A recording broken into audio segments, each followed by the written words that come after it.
Hello，大家好，我是刘师傅。那么咱们冬季的自驾游结束了之后呢，回来我在剪辑制作视频的时候，我就发现了一个问题。很多时候我要拍这个第一视角，就是坐在车里的第一视角啊，就是比方说我正在驾驶，我眼睛所看到的这个景色。我所想给大家看到的画面，就是我正在开车的时候，我肉眼看到的这个画面。我想尽可能的通过视频的方式还原给大家。那么以车的第一视角拍摄呢，咱们最常见的就是这个行车记录仪啊。因为我这次出去自驾游呢，我想的是用这个行车记录仪的里面的一些素材来剪辑给大家，来制作到这个视频里面让大家看。结果我发现这个画质是真的差到已经我无法忍受了啊。然后还有一种方案呢，就是咱们的这个运动相机。我看很多自驾游的旅行博主，他会把 GoPro 或者是其他一些品牌的运动相机吸到这个地方，粘到这里，然后看前面。但是我觉得运动相机它还是无法满足我，为什么呢？因为运动相机它的视角非常的广，它所呈现出的画面跟我肉眼看到的画面完全不是一个样的。我所享受的自驾游呢，就是开着车，然后看着外面的景色，就是我也想把我的这种亲身的经历，用视频的方式展示给大家。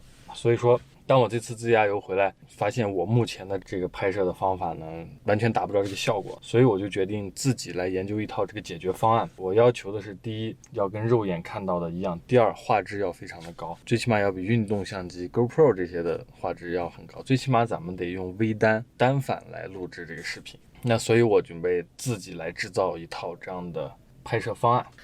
好，这是我买的一个吸盘啊，它是一个双吸盘，然后用一个这个金属件把它连接在一起的，然后这上面配的是一个那个球头，就是跟我车上头枕那个地方的两个球头是同样大小的啊，就是方便这个兼容性。我为什么会买这个双吸盘呢？因为一个吸盘我觉得它的力不够大，因为一个吸盘吸运动相机够了，但是想吸一个微单，我觉得它还是差一些。市面上也有卖那种三吸盘的，三吸盘的话呢又太大了，不适合吸在咱们的前挡风玻璃上，所以我就买了个双吸盘啊，双吸盘。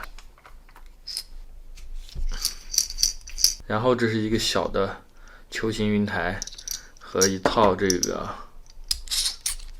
快装组合，这两个是拧在一起用的，把它拧上。然后我现在就要想办法把这个球形云台装在这个上面。我准备把这个球头取掉，然后想办法直接把它固定啊。这个球形云台底下是一个螺丝口，所以我准备把这个球头取掉，然后在这打一个孔，然后把它直接固定在这上面。咱们先把这个球头取掉。其实咱们可以把球头安到这里，然后这打个孔以后呢，再把这个云台放在这儿，这样的话就可以两用，是个不错的办法。这一个金属板就拆下来了。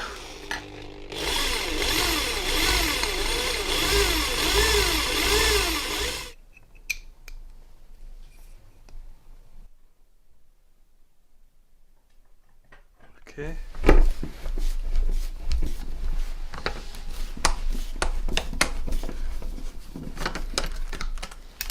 好，现在我们接下来把这个云台给装上去。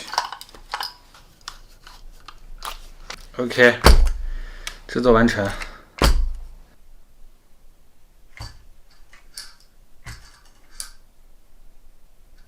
好，我们下去车里试一下。OK， 咱们来试着安装一下，我就安到这里。咱们先把这个去掉，然后这个电话也去掉，换个位置。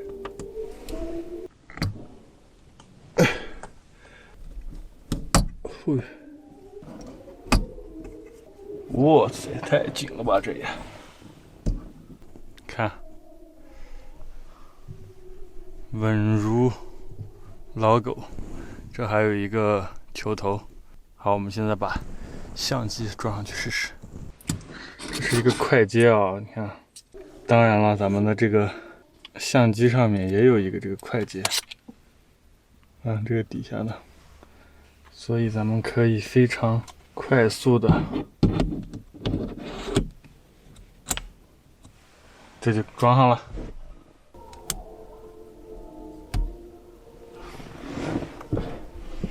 咱们的麦克风啊，还可以放在这里。这个防风毛衣啊，它主要是在外面有风的时候特别好使。我们现在在车里面，车里面肯定是没有风的嘛，所以也就不需要了。这个麦克风就可以朝向我，然后看，大概是这样的。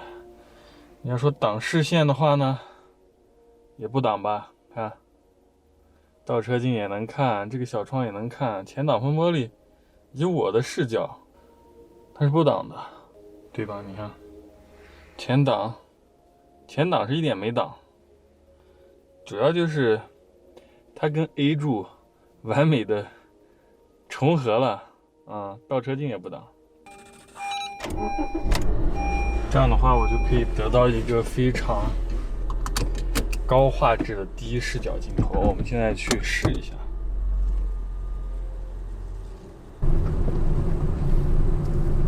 咱们试一下收声啊，前面是一辆领克，怎么样？收音不错吧？你们可以清晰的听到我讲话吗？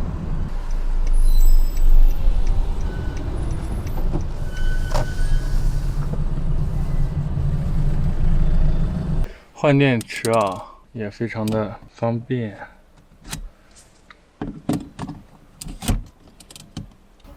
从外面看是这样的。麦克风，然后相机。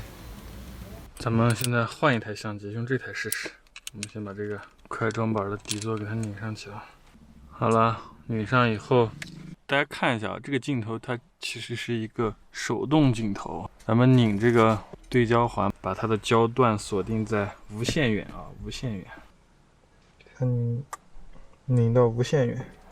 而且咱们要关闭这个相机的自动对焦功能，咱们用手动对焦。为什么要把自动对焦关掉呢？就是因为我们一直开着对焦马达，它费电嘛，所以这样的话会更好一点。而且啊，咱们还要上一个滤镜啊。不上滤镜的话呢，因为咱们有个前挡风玻璃啊，前挡风玻璃它就会反光，所以就会把一些玻璃反射的一些东西拍进去啊。装一个偏振镜呢，就可以把这个避免掉。我们给它装一个偏振镜。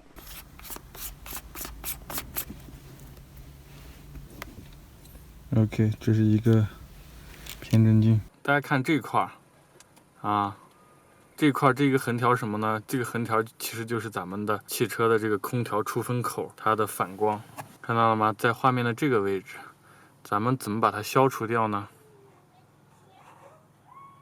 看，是不是偏振镜的这个牛逼之处？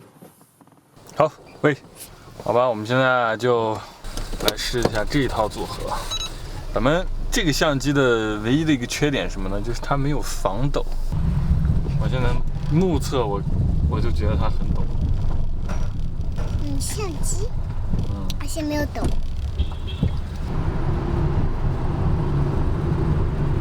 就是有的路段它不颠还好，就是一旦颠起来，这个共振产生了啊，画面还是挺抖的。好，我们刚才上去看了一下素材啊，发现结果截然相反。没想到带防抖的相机呢，反而会出现很严重的这个果冻效应，而不带防抖的镜头拍出来的画面各个方面还是要稳得多啊。所以咱们再来测试一下，换一个长一点的焦段，我尽量不想拍到就是车的这个边框，就想要一个非常纯净的第一视角，不想拍到这个机盖呀或者两边的 A 柱啊这样子。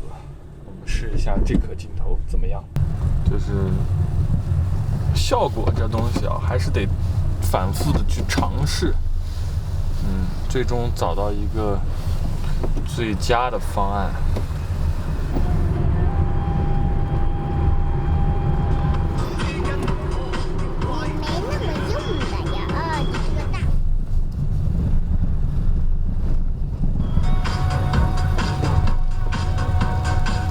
好了，经过了2个星期的不断测试吧，因为对焦的问题，因为抖动的问题，那么经过这么长时间的测试呢，也算是掌握了一些技巧。最终呢，我觉得效果还是比较满意的。虽然说大的抖动是没有办法去解决的。但是在大部分的路况下，只要不是特别的颠簸，我觉得这个画面质量还是非常好的，而且非常接近于咱们人眼看到的这个画面。那直接给大家看最终的效果吧。